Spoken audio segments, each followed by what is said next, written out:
Good morning. Thank you for the introduction. So, continuing in the topic of this conference of Esotericism and Rationality, I'm going to be talking about Inquisitorial argumentation strategies for the condemnation of magic. So I call this the roads to redemption, magical crimes, and Inquisitorial condemnatory rationale.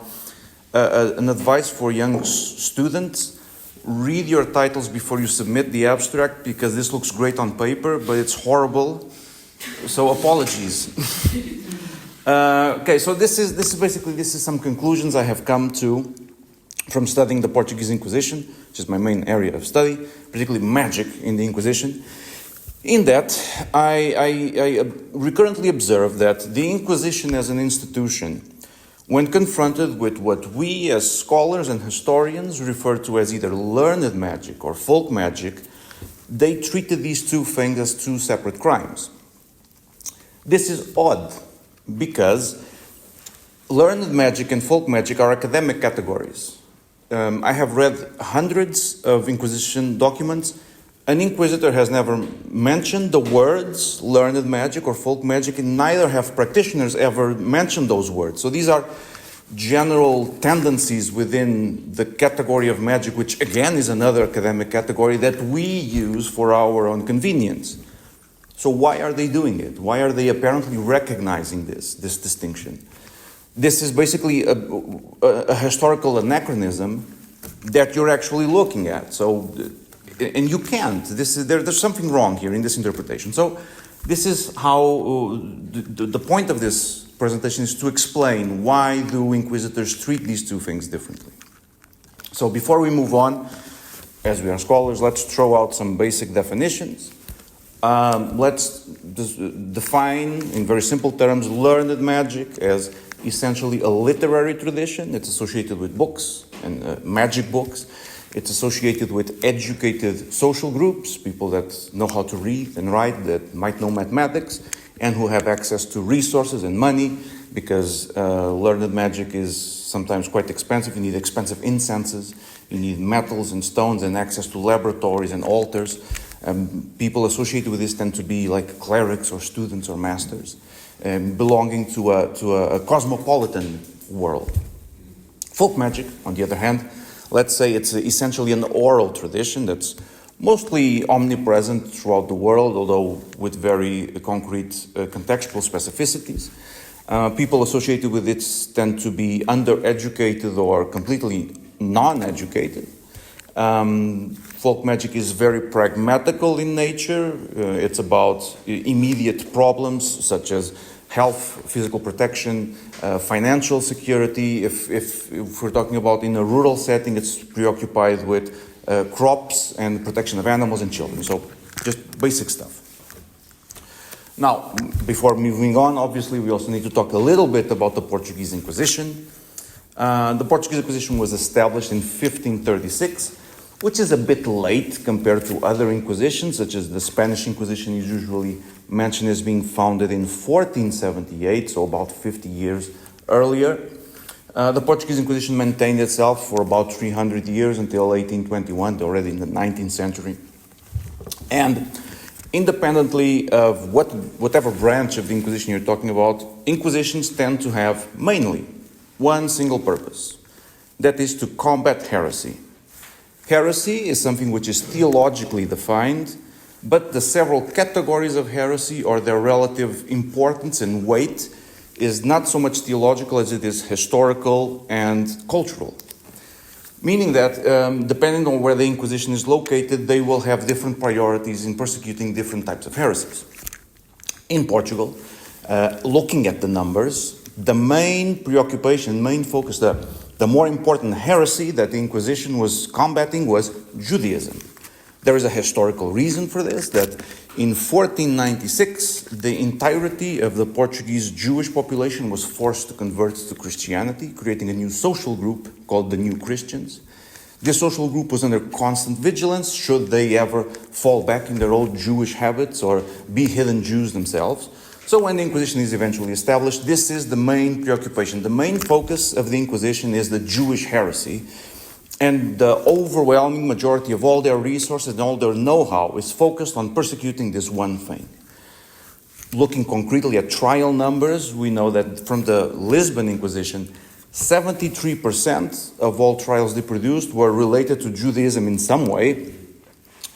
The second preoccupation that the Portuguese Inquisition had, which tends to be labeled in the slightly ambiguous categories of heretical propositions or heresies, is Protestantism, which the difference between the number one priority and the second priority is gigantic. And so we can then go down the list of all the different heresies that the Inquisition was worried about, and near the end, we find general magic crimes, which can fall under different categories: magic, superstition, sorcery, witchcraft, diabolical pact, and so forth. And all of those collectively are only about 3% of all trial numbers. And these are the ones I study. So, this also means something else, that when an inquisitors were rather specialized and rather knowledgeable about persecuting Judaism. They knew which questions to ask, they knew how to corner defendants very easily if the case was Judaism. However, when something such as magic shows up, which is a rather complicated thing to deal with, frequently they didn't know how to act. They didn't know how to identify a heresy, they didn't know how to distinguish one thing from the other. So they had a different strategy for this. And this was the production of inquisitorial qualifications.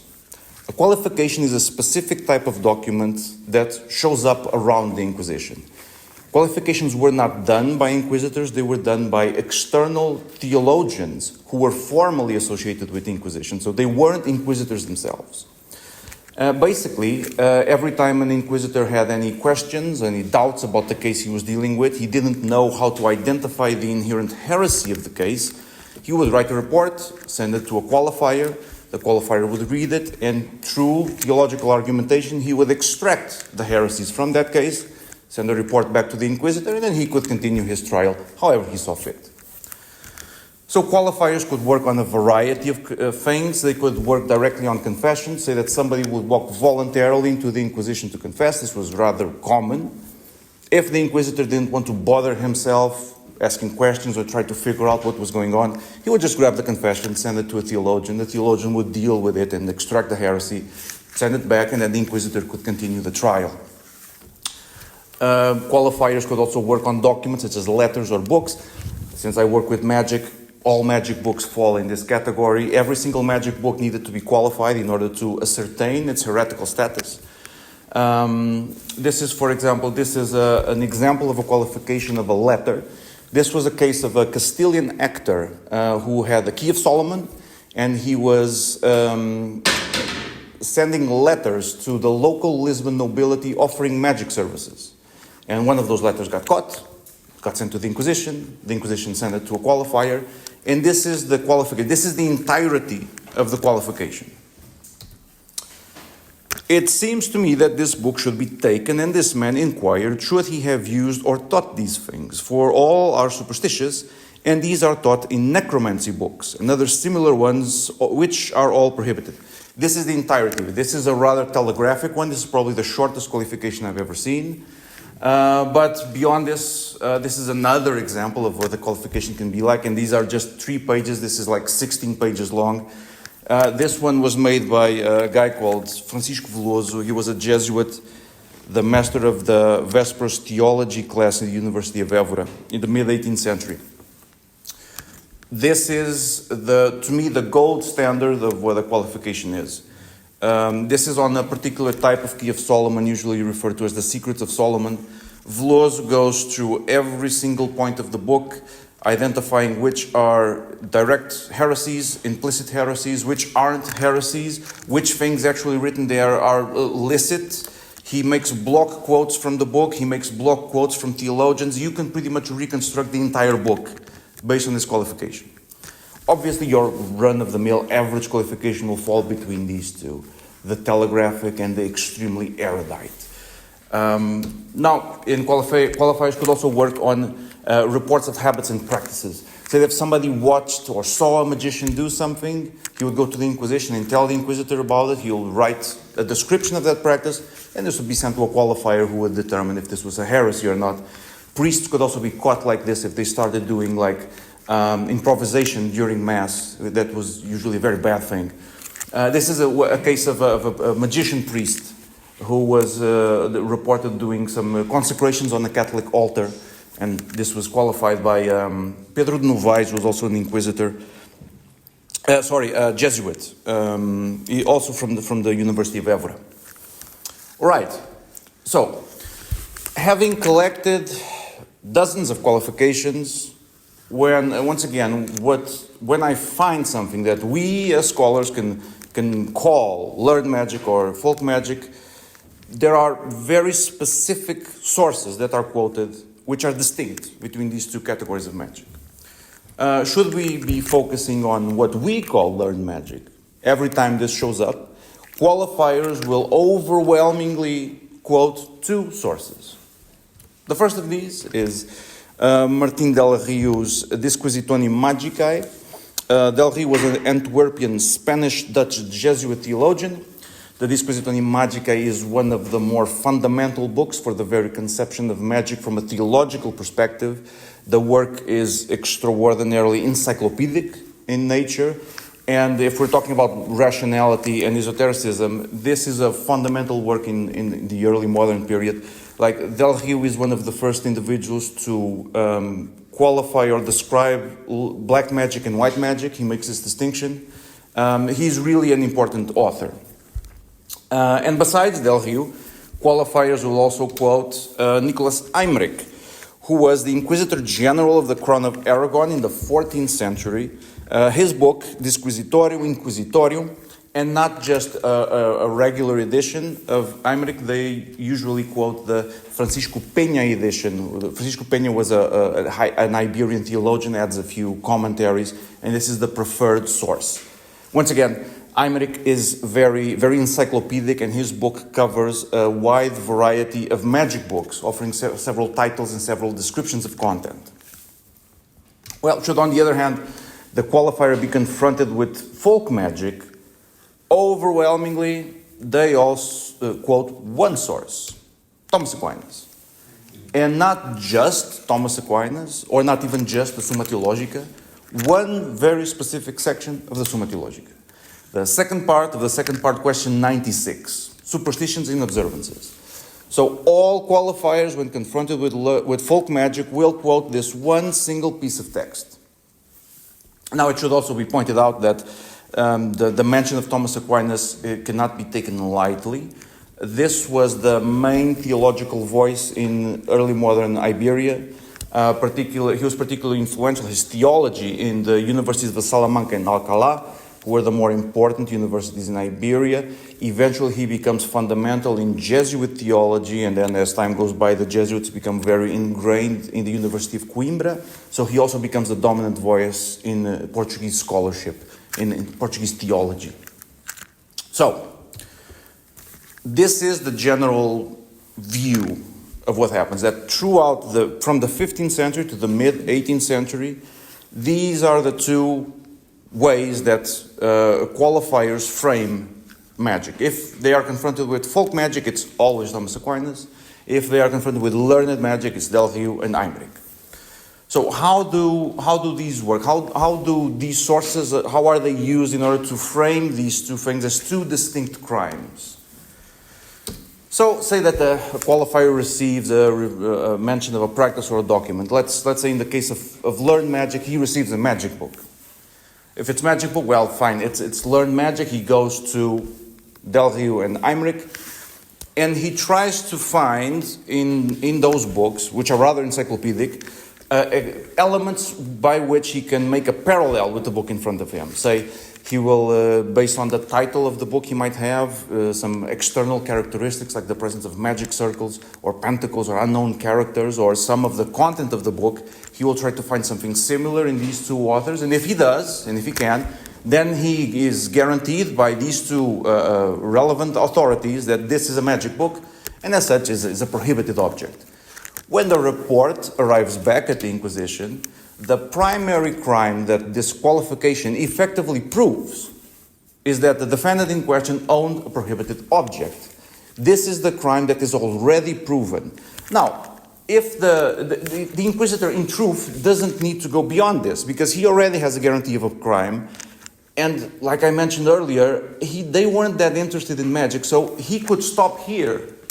If he wants, he can press the defendant, question him, even torture him, and try to extract some extra crimes like implicit idolatry or pact or sacrilege, but he actually doesn't need to. He already has a guaranteed conviction. On the other hand, should it be folk magic, the qualifier will go straight to Thomas Aquinas, and that section of Thomas Aquinas basically describes or defines what superstition is. So folk magic gets framed as superstition, not magic. When the qualification arrives at the Inquisition, superstition is an error of faith. That is the implicit heresy of what superstition is. It's an error of ignorance. Once again, the Inquisitor doesn't need to go beyond this. He already has a guaranteed crime. Again, he can press the defendant and try to extract some of the same crimes he could extract from a learned magician, but he doesn't have to. So what are now the ramifications of this? Why is this happening? And what are the consequences of this for the defendants? Primarily, and this is where we began, from an early modern cosmological perspective, learned magic and folk magic are actually the same phenomenon. From a theological perspective, distinctions within magic were not taken as real, merely different manifestations of the same phenomenon, namely diabolical trickery, which in theory could be analyzed following the same theological road. But that's not what we observe, that qualifiers and inquisitors will follow two distinct roads. Why do they do this? An inquisitorial court is still a court of law. We might disagree with the definition of crime, but there is legal procedure to be followed. And back in those days, as today, a prosecutor or a lawyer, if he is able to quote precedent, he will quote precedent. Not because it's the most correct thing to do, but because it's easy. The recourse to these authors was not due to theological reasons. It was due to convenience. These were the authorities that were available that, in case a magic book showed up, the Del Rio and Aymeric were already the sources streamlined and more effective to more quickly frame this as a crime. Equally, if a folk magic description shows up, Thomas Aquinas is the source that's already streamlined to fit this into a crime, and these two crimes are different. So they're not following a theological argumentation, they're following convenience. What are the consequences of this for the defendants? In terms of a learned magician, owning a prohibited object is not a big deal, it's a near secular crime. An individual being condemned by owning a magic book, he is being condemned for owning a book containing descriptions of heresies. He is not being condemned for having practiced the heresies within the book. So it's merely he owns something he shouldn't own. This is a very light crime and a light penalty. Folk magic, on the other hand, being framed as superstition, is again mere ignorance. The individual might be a heretic, but he was not a heretic out of a will to be a heretic. He was a heretic because he didn't know any better. So the penalties for that were frequently spiritual penitence and education in the faith, basically education. Also, a very light sentence. So basically, not only do we not have that the Inquisition was entirely unpreoccupied with the general practice of magic in Portugal and in Spain too, their resources that they allocated to this were small, and they themselves, the inquisitors, were not skilled or preoccupied with magic in general. Even when they did catch a magician, the penalties that they got were equally extremely light when compared to Judaism crime. So, thank you.